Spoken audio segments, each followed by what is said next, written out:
All right, we're starting it. Got All right, ladies and gentlemen. Before we get started, I want to take time out and give this man his flowers before we start this interview, right? So I've been following this guy for a while. I've been paying attention to a lot of the stuff that he's been doing. As you know, I'm really about promoting people that really try to put gaming in a positive light and a positive aspect, not just for gaming in general, but also for the youth. Because I feel like gaming can be much more of a tool than what a lot of people tend to understand. It also moves us forward in technology, but also moves us forward to be better people as well. Um, but this man got this thing going on, and I had to give him his flowers. I see he has a bunch of events. I see he had an event not too long ago. He hosts events. He's very active with it, and I really just wanted to bring him on to tell his story about what gaming has done for him, what he's doing with this his organization, and just to inspire people what's going on. Because I know you got it going on in the upstate New York. it. You Yes. got it going on. So without further ado, I'm gonna let my man take the floor. What's going on, good folks? Hey, Aaron, I appreciate the introduction, man. It's always dope to see people paying attention to what you got going on, man. Obviously, we do it because we love it. Uh, Hmm. try to bring it to anybody who want to be a part of it. But my name is Christopher Williams. I'm the founder of a Gamers Nostalgia. Um, it's been 14 years now since I started this business. 14. I didn't even know it went back that far. That's okay. So this has been going on for a while. Okay.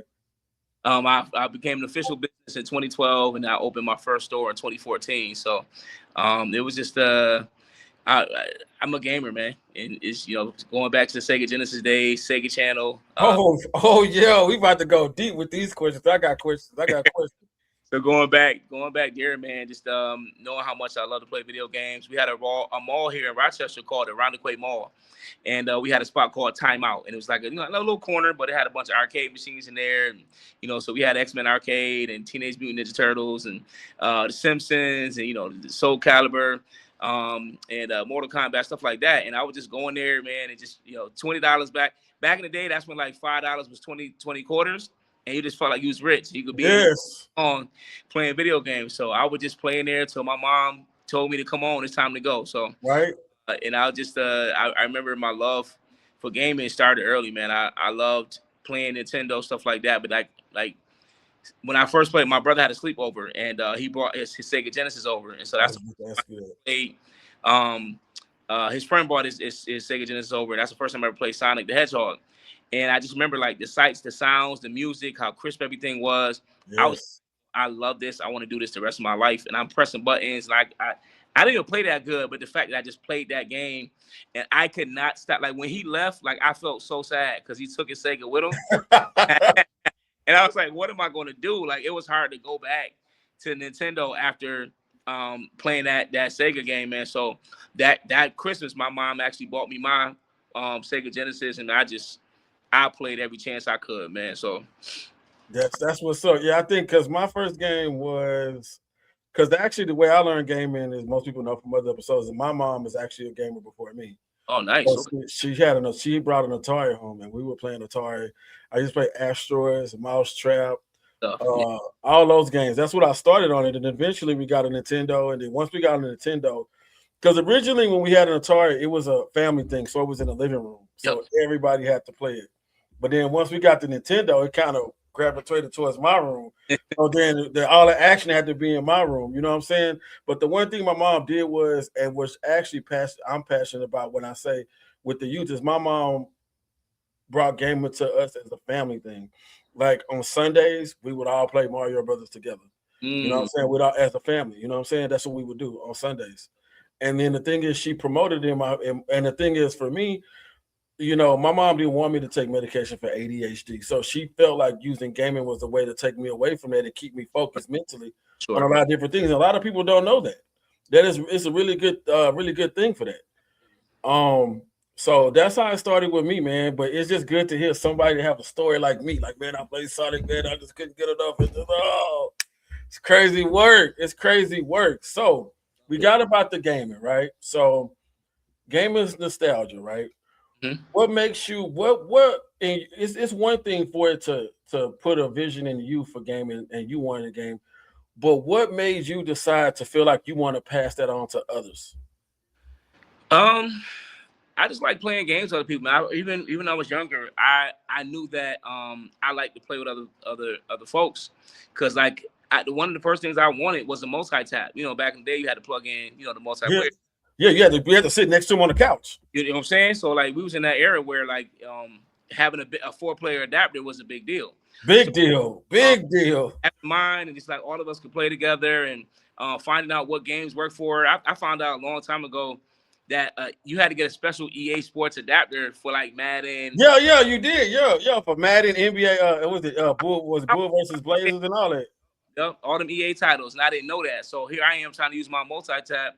But then it also back in the day, we had options. So we had games like NBA Action, NBA Showdown, um, you know, Bulls versus Blazers, all that kind of stuff. So we had options even if we didn't have the opportunity to play the NBA Live and the Madden titles. So I just remember always bringing my adapter everywhere and wanting to play with everybody all the time. And it was just always more fun when it was more people playing than watching. So I was a big multiplayer guy. Whatever could have 2 to 4 players on it. I wanted to play that, and I wanted to bring that to wherever I was at. Man, I actually got in trouble back when I was a kid for bringing. J.C. Penney's had like the little TV setup. Yeah, yeah. I actually unplugged it and started playing Gauntlet 4 on that TV. Man, my mom tore my mind up, man. She caught me playing on it. But I knew I wanted to be a gamer because I brought my Sega into J.C. Penney's, found it up. just looked around, see if anybody was there, unplugged it, hooked it in, and then went to work on it. So I just always wanted to share it with people, and I realized that even when I opened my store, that it was a lot of people that they wanted to go to arcades or they wanted to play with other folks, and they just couldn't make friends. And you know how it is, man. It's hard sometimes just to get that. Yeah, yeah, and I think also too it also helps people socially. You know what I'm saying? Being able, because a lot of people don't really know how. Just in life in general now, it makes most people don't have those social skills to come up to somebody to actually get to know them. They rather get to know them behind the screen. Awkward, and you got to be. People I know now they're a little nervous because like all your interactions get caught on social media. So you have one awkward experience and look like a weirdo for the rest of your life just because one person was like, "Look at this." Absolutely. Talk to me. So I get the kids struggle nowadays because it's a little bit different. Everything is for the world to see now. So right, absolutely, it's a very different time compared to that. So let me ask you this: this is one thing that we're talking about too, because your name has an interesting name, and I know your history. How is it when you try to get kids of this generation that plays Call of Duty, Fortnite, and stuff like that, playing games like the original Battletoads, the original Double Dragon, those 8-bit games? Like, what's that type of reaction? Is it like when you're in a car and you play like, Crisscross or Michael Jackson car? Like, man, what is these oldies? So the lucky thing is I run a gaming styles obviously, but I'm a teacher at Burtis High School, so I literally teach gaming and esports, right? And so classes, what we do is we talk about the different careers and opportunity in gaming and esports, but then we also give the kids a chance to experience gaming. And my thing with them is always, you don't know where you're going if you don't know where you came from, right? Absolutely. What gaming used to be. These are the things that used to excite us. This is where technology was at that era, and this is where we are now. And so I just had them experience everything. So sometimes we play games, they're like, yo, this is kind of tough. And then sometimes we play it up like, Mr. Wills, this was butt, man. I don't want to play this no more. So I get a mixed bag, but I want them to at least experience it to understand there's evolution to everything that's involved, and this is where gaming evolved from. So and one of the biggest things that I think that really developed character for us compared to the newer generation, and it taught us to endure, be as a gamer and to deal with how hard the game is hitting you, is when you have no saves. When you cannot save the game. That Nintendo might be on 2 days, but we ain't cutting it off. Nope.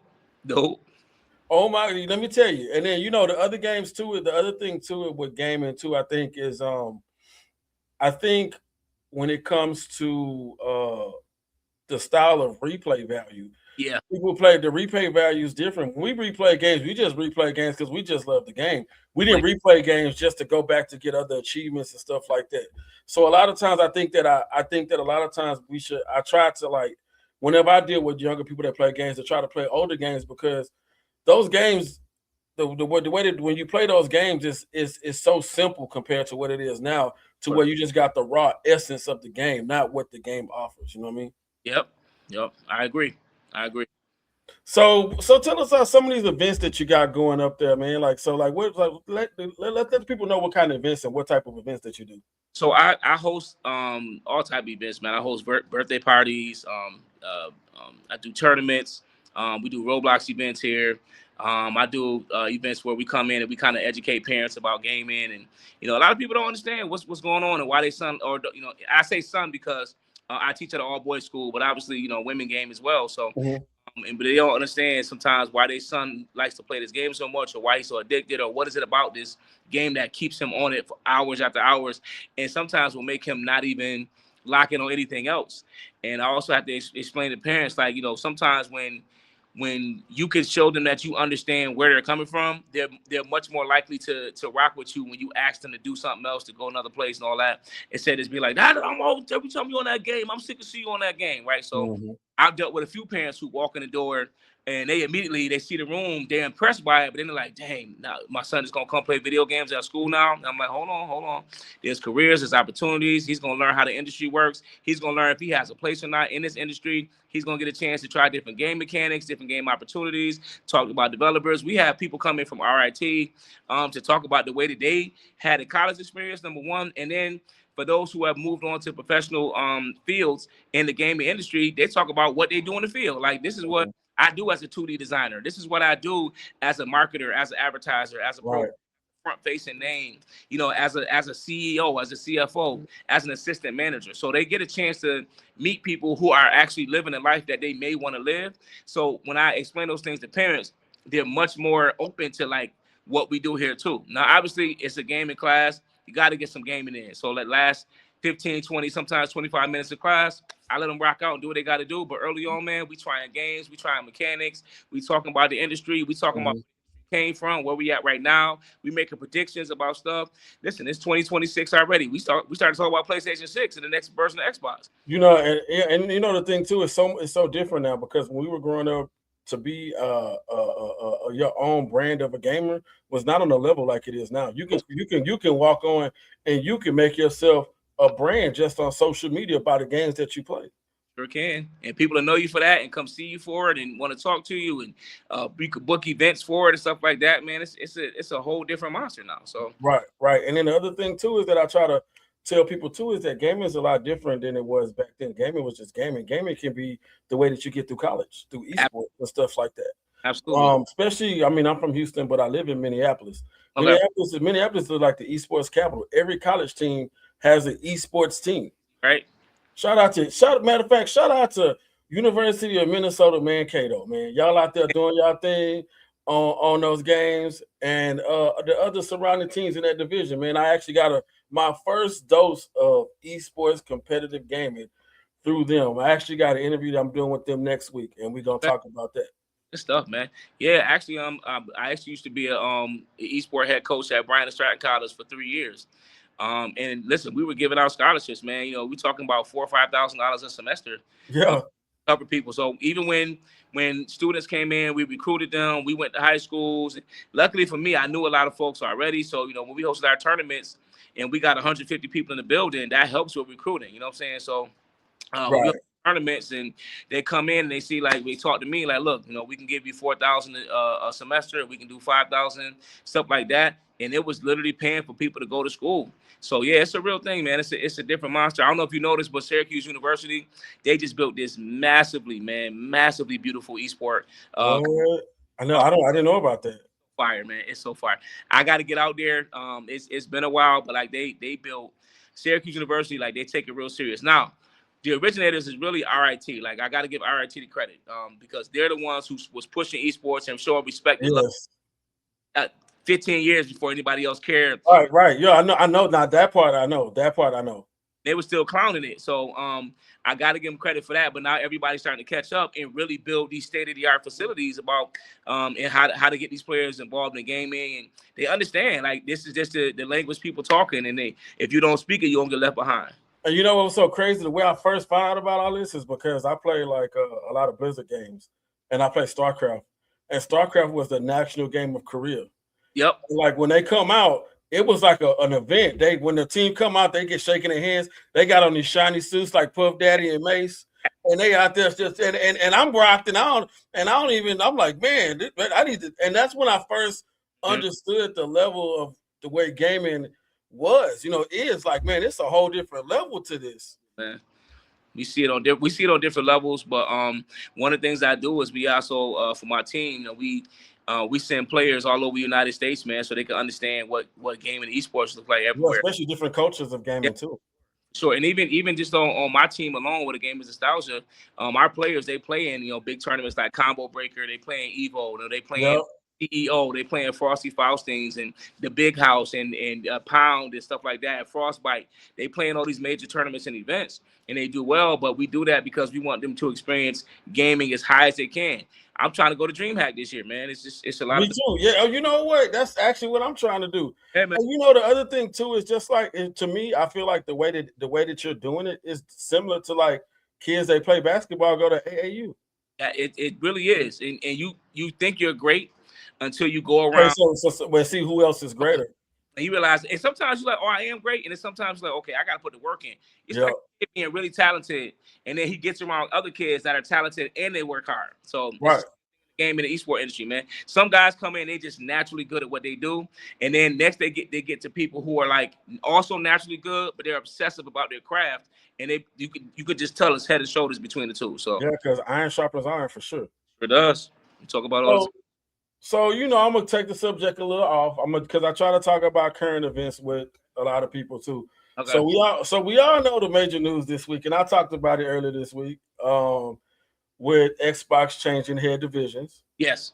And I'm going to ask you this just to keep it safe, because I really don't like doing fanboy stuff. This is not my thing. I got you.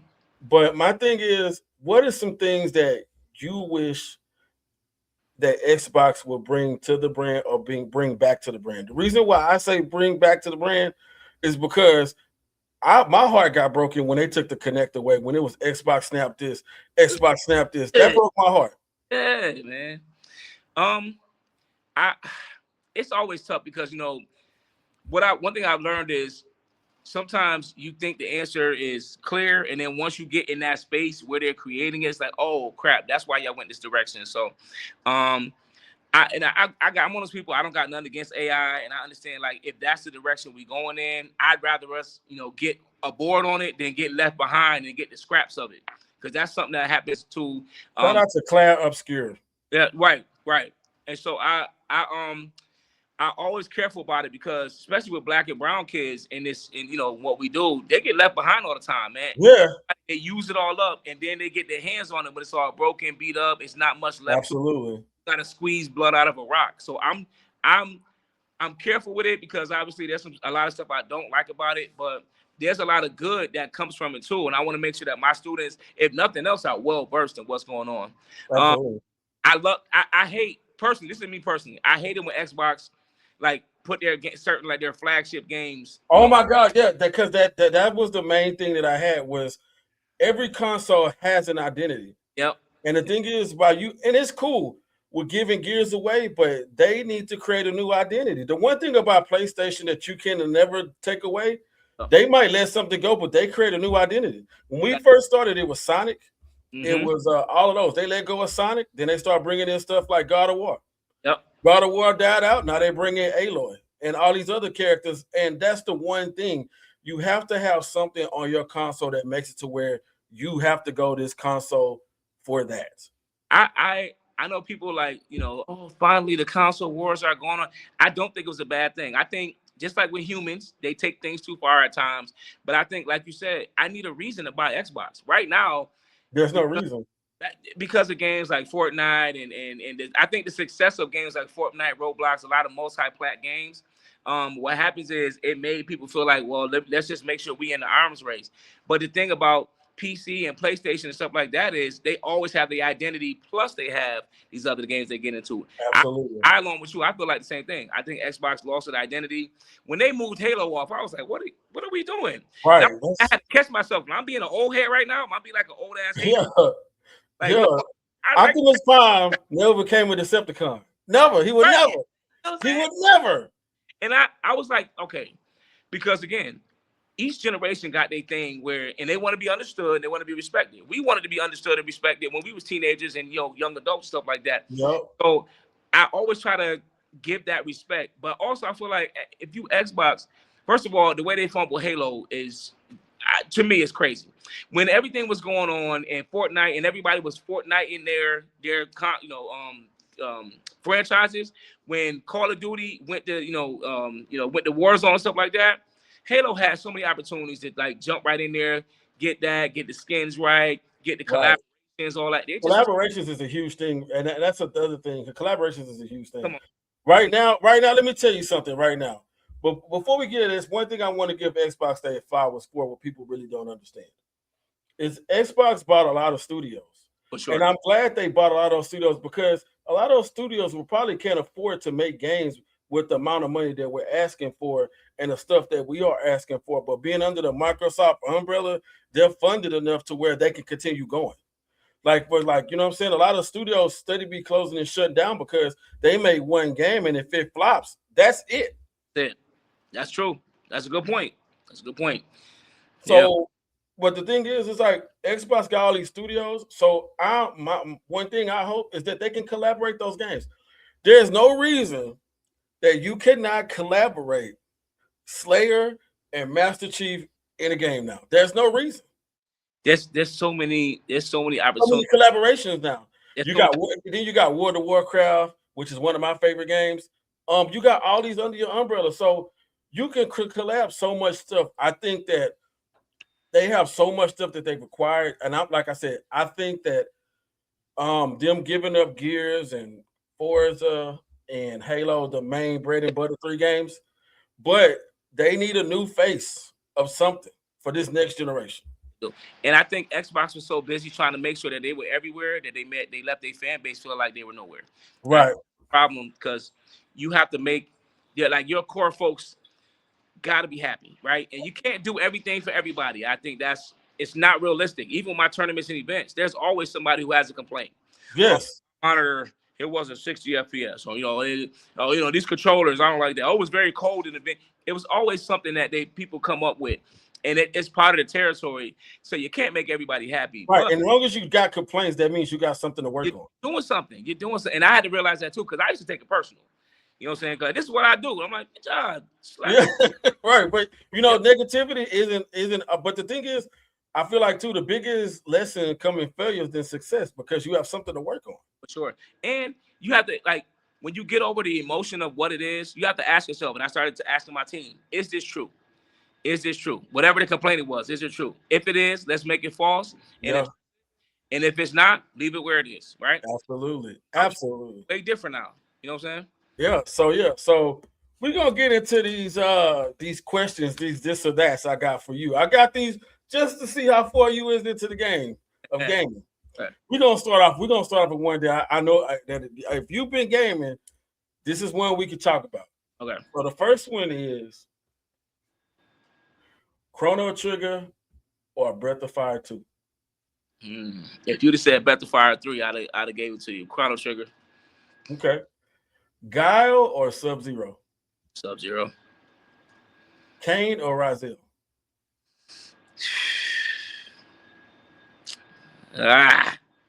Give me Kane. Okay. The which one? Dreamcast or PS3? Dreamcast. It's my baby, man. I can't. Game Gear or Game Boy? Game Boy. Turtles in Time or Streets of Rage 2? Streets of Rage 2. Oh, this is my favorite question. This is when I ask this regularly. I take this personal on certain answers. Yeah. Zero or Proto Man? Oh, shucks. Give me Zero, man. Oh man, Proto Man had much more of a personality, man. Only because I watched so much Ultimate Marvel vs. Capcom. Okay, yeah. Proto Man didn't make it that far. Proto Man was on the Mega Man beginning. They need to bring Capcom. Bring Proto Man back, man. Y'all left him on a bad note. Bring him back. Okay. Most OP character in a sports game: Bo Jackson out Tecmo Bowl or Michael Vick on Madden? Okay. or Randy Moss on 2K? Say what again? Or Bo Jackson on Tecmo Bowl, Michael Vick on Madden, or Randy Moss on the first 2K? Give me both. Tecmo Bowl, man. Okay. It ain't even. It ain't even. Come on. And then I got 3 more questions. Okay. Demon's Crest or Altered Beast? Demon's Crest. Okay. Uh, uh, uh, what's this game? What's this game called? Let's see. I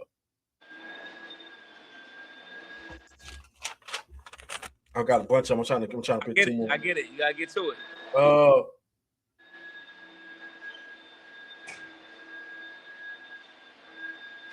Virtual Boy or Sega 32X? Hey, they both ain't hit the mark. Yeah, that's why I asked. That's why I asked. 32 was weird because if you plugged it in wrong, the game would play, but characters wouldn't appear on the screen. So, yeah. But Virtual Boy would give me a headache for real. I tried it a couple times. Now legit got a headache doing it, so I'm 32X. Okay. They both was butt though. I ain't gonna lie, man. Okay, so then this last question. The last question. Legend of Zelda, Ocarina of Time, or Super Metroid on Super Nintendo?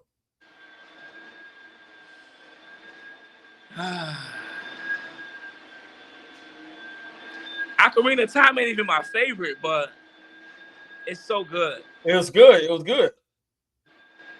Metroid on Super Nintendo was that was a game, bro. That's hard to pick, man. I ain't gonna lie. Give me. I'm not gonna feel good about either answer. Just give me Zelda, man. Okay, all right. So he made it. He gave us answers. And we also got to learn how deep his gaming is. We got to learn it here. We got it. So those some good ones. Yeah, those some good ones. Hey, listen, I got a whole notebook. I got a whole notebook of them. I always got this. That's a good one, man. I was actually like, damn, he got me here. So yeah, that's a good one. So is there anything else you want to let the people know about what you got going on or stuff that you got going coming up in the future? So we do our monthly tournaments every month. The next one is March 28th. We're here in Rochester, New York. We run all of our tournaments and events right here at Burtis High School, where I'm a teacher at. I'm the game and the esports instructor. And each year I do a big event called Upstate Uproar. So 2 years ago, we had 323 players show up and more than 650 people at the venue. It's a great event. You know, we run almost everything, man. We run 22 different games over the weekend. We do fundraisers. We have bounce houses. This year, we're actually switching to more of a festival feel because as much as I love tournaments, I love to have everybody involved. And what I found out was when you use the word tournament, everybody don't always feel like they belong there, right? Right, yeah. So I'm one of those people, and like I told you earlier, I like for everybody to be involved. Now, that's the reason why I have my 4-player adapter, because I feel like the more people that can enjoy it, the better. And when you go the festival route, people understand it's for them, it's for their family, it's for their kids and stuff like that. And that's the kind of vibe I really want to give out. So while I love competitive gaming and it really helped me get a good stable hold here in Rochester, I understand that Rochester is so much deeper. And this area in upstate New York, period, is so much more than just, competitive esports, man. They love the game. They love to play. They love to talk about it. They love to do stuff like this, either or. We love to debate about it. So I think to cover all that bases, it makes more sense to turn Upstate Upward from just a tournament now to a gaming festival. So I do it every year in November. We have players that come from all over the United States. We had a couple players from Puerto Rico last year. Like, we really get to it. And I think it's a great opportunity. We live stream the entire thing. I try to make sure we put money in the pockets of some of our local folks and some of the people don't have as big of a name, because I think it's important and it helps the community keep rolling too. So absolutely. I think that's the biggest thing. Like I said, that's the biggest thing is, like, for example, like this is like, I like to do people in different areas, so you can, like, people in other cities, for sure, others can actually pay attention to what's going on. Maybe they might want to correct their own game in Nostaglia, but then sometimes it's easier for people to do stuff because they've seen other people that's gotten it done. The blueprint makes a difference. Right. And the one thing I really pride myself on in the city of Rochester, just be the person who opened doors. There was nobody who opened the arcade like this in Rochester before I did it. You know, there wasn't gaming lounges and stuff like that. We had Arena 51, but that was all PC. You know, I went the console route, and I had Xbox and PlayStation 4 at the time. I'm sorry, what? Yeah, 3 and 4 at the time, and the Wii U. That was a fun experiment. The Wii U, yeah, that's party central right there. I already know that. Is it so? I you know, when arcades were closing, I opened mine up, but I also had a vision and a goal, and I knew that once I brought it to Rochester this way, that it would open the door. So one thing I love to do is just open trails and trailblaze. And one thing I've also gotten okay with over the years is I can't control what people do when they walk through the door that I open. You know what I'm saying? I also had to like readjust to that too and be like, man, what you doing? But everybody got their own goal, their own vision. So I just continue to work mine, make sure we involve as many people as possible, and keep kicking up dust over here in Rochester, New York, man. That's what's up, man. That's what's up, man. And thank you for coming to the show, man. I feel so much accomplished because, like, y'all don't understand.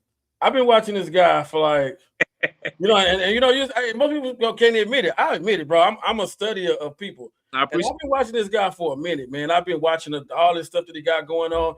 I even think y'all need to check out his page. He has a question of the day that he does on his Game of Nostaglia. You know what I'm saying? And there's a lot of good questions on there. If you're a gamer, you should go check his page out and look at it because there's a lot of good questions on there. There's a lot of good questions. I'm gonna ask some this or that there now too, man. I appreciate you opening that door for me, man. Thank you. Man. Them this or that's what they'll get you stumped, man. They'll get you stumped. Get you stumped. You definitely got me a couple times today, so I appreciate it. So thanks, man, for coming out, for doing the show. And like I said, folks, we're gonna be doing this, and then I'm gonna be putting this episode out. And when it comes out, man, I want y'all to check it out. So we're gonna sign out on this note, and we'll be back with another one. All right.